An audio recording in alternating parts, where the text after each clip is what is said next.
علم کی اہمیت، فضیلت، اس کی عظمت کے حوالے سے اسلام کیا کہتا ہے؟ پہلی بات تو یہ ہے کہ رسول اکرم صلی اللہ علیہ وسلم پر جو اللہ رب العالمین نے پہلی وحی جو بھیجی، اس پہلی وحی کا جو پہلا جملہ ہے وہ ہے اقرا، کہ اللہ کے حبیب آپ پڑھیے۔ اس سے اندازہ ہوتا ہے کہ اسلام جب نازل ہو رہا ہے اس نزول کا پہلا جملہ ہی پڑھنے پڑھانے سے متعلق ہے۔ کیا بات۔ اور دوسری بات، جب آپ نے فرمایا ما انا بقارئ، میں تو پڑھنے والا نہیں ہوں، میں کسی استاد کے سامنے آج تک بیٹھا بھی نہیں ہوں، تو حدیث میں آتا ہے کہ جبریل امین نے آپ کو پکڑ کر بھینچا، گلے جیسے ملتے ہیں محبت سے، پھر چھوڑا، اور پھر آپ نے فرمایا اقرا، آپ نے پھر وہی جملہ دہرایا۔ تیسری مرتبہ جب آپ کو گلے لگایا گیا اور بھینچا گیا اور پھر چھوڑا گیا اور کہا گیا اقرا بسم ربک الذی خلق، تو آپ نے پڑھنا شروع کر دیا۔ اس سے ایک بات یہ بھی ظاہر ہوتی ہے کہ یہ علم ایک سینے سے دوسرے سینے میں گلے ملنے سے بھی منتقل ہوتا ہے۔ واہ واہ، کیا بات ہے، بہت خوب، بہت خوب۔ تو علماء سے گلے بھی ملتے رہنا چاہیے، نیک لوگوں سے سینہ ملاتے رہنا چاہیے، تاکہ وہاں کے فیوز و برکات جو ہیں وہ کچھ ہم جیسے گناہگاروں میں بھی منتقل ہو جائے۔ گلے ملنے سے مراد یہ استعارہ ہے کہ ایک صحبت آپ کی ہونی چاہیے۔ جی ہاں جی ہاں، اور واقعی ہمیں عملی طور پر بھی نظر آ رہا ہے، بالکل بالکل صحیح بات، کہ اللہ رب العالمین نے جو جبریل کو بھیجا اور وہ کس ذریعے سے، حالانکہ اللہ کے رسول پہلے یہی جملہ کہہ رہے تھے ما انا بقارئ، تو فرق بیچ میں کس چیز کا آیا؟ وہ 2-3 دفعہ گلے ملنے کا۔ کیا بات ہے، بہت خوب۔ اس سے یہ فرق آیا کہ آپ نے نہ پڑھنے والے آپ نے پڑھنا شروع کر دیا۔ بہت خوب۔ تو پہلی بات تو یہ۔ دوسری بات یہ کہ رسول اکرم صلی اللہ علیہ وسلم نے اس کی اہمیت کو یوں بھی واضح فرمایا کہ جب غزوہ بدر میں کفار کے بڑے بڑے سرغنے جب پکڑے گئے، 70 مارے گئے اور 70 تقریباً قید ہوئے، ان میں بہت سارے لوگ پڑھے لکھے تھے اور کچھ لوگ مالدار تھے جو اپنا فدیہ جزیہ دے سکتے تھے اور جرمانہ دے سکتے تھے، وہ اس طرح آزاد ہوئے۔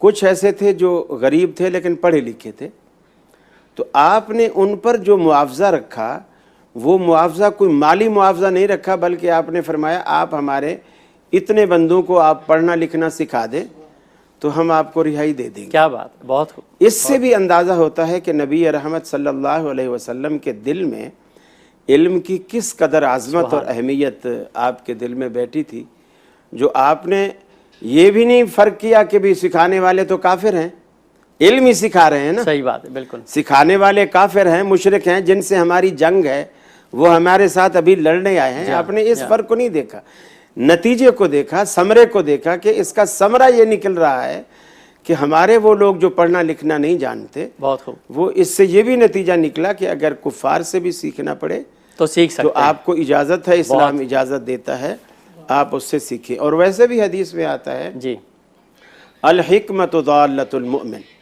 کہ دانائی جو ہے یہ مومن کی گم شدہ چیز ہے۔ اب میرا پین کہیں گر گیا، اگر میں ڈھونڈتا ڈھونڈتا راستے میں مجھے نظر آ گیا، میں فوراً اٹھاؤں گا اس کو، یہ میری گم شدہ چیز ہے، میری چیز ہے، میں اسے اٹھاؤں۔ تو آپ نے حکمت کو مومن کی گم شدہ چیز قرار دی، بہت خوب، بہت خوب، کہ وہ علم و حکمت آپ کو کہیں سے بھی ملے آپ اسے حاصل کرو۔ یہ الگ بات ہے کہ سکھانے والا کون ہے اور سیکھنے والا کون ہے، لیکن اس کو حاصل کرو۔ بہت خوب۔ اور تیسری بات یہ کہ رسول اقدس صلی اللہ علیہ وسلم نے کلام پاک میں بھی صحابہ کرام کو یہی ترغیب دی، اور قرآن مجید میں اللہ رب العالمین نے بھی یہی فرمایا کہ علم الانسان ما لم یعلم، کہ اللہ نے انسان کو وہ تعلیم دی، وہ علم دیا جس کو وہ نہیں جانتا تھا۔ بالکل۔ پھر صرف زبان کے ذریعے نہیں، قلم کے ذریعے بھی، نون والقلم، اللہ نے قسم کھا کر کے کہا، اس قلم کی اہمیت کو واضح اللہ نے قرآن میں جس چیز کی بھی قسم کھائی ہے اس چیز کی اہمیت کو اجاگر کر دیا۔ بہت خوب۔ تو اللہ نے قلم کی قسم کھا کر اللہ نے قلم کی اہمیت کو اجاگر کیا ہے۔ آج بہت سارے لوگ ہیں قلم کے ذریعے ایک علمی جہاد کر رہے ہیں، الحمدللہ۔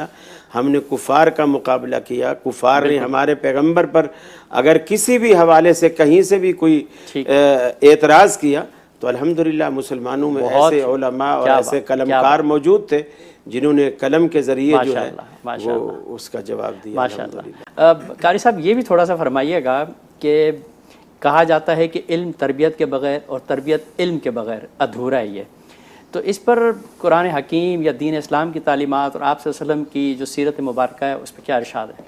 जज़ाकुमुल्लाह।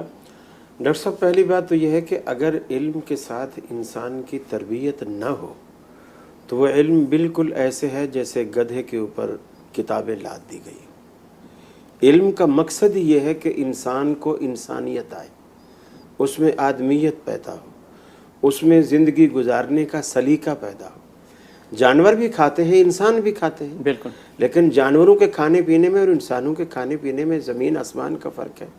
ये वो सलीका है, ये वो अदब है, ये वो अखलाक है जो इस्लाम ने हमें सिखाया है। हत्ता कि दो हाथ हैं हमारे पास, ये दोनों हाथ अल्लाह ने पैदा किए हैं, बिल्कुल अल्लाह की तख्लीक करता है, लेकिन इस्लाम ने इसमें भी फ़र्क कर दिया कि तुम अच्छे काम इससे करो और थोड़े से जो गलीज़ काम तुम्हें नज़र आते हैं वो इससे करो, ताकि खाने पीने में भी ये फ़र्क रखा। और जो तहारत का ये इम्तियाज़ जो इस्लाम ने रखा है दुनिया के किसी मज़हब में मौजूद नहीं है। रसूल अक़दस सल्लल्लाहु अलैहि वसल्लम ने बिल्कुल यानी बैतुल खला से लेकर कब्र तक पूरी ज़िंदगी, मुसलमानों की पूरी ज़िंदगी अखलाकियात से, सलीके से ऐसी इबारत कर दी कि हम दूसरे किसी मज़हब में इसका तसव्वुर भी नहीं कर सकते।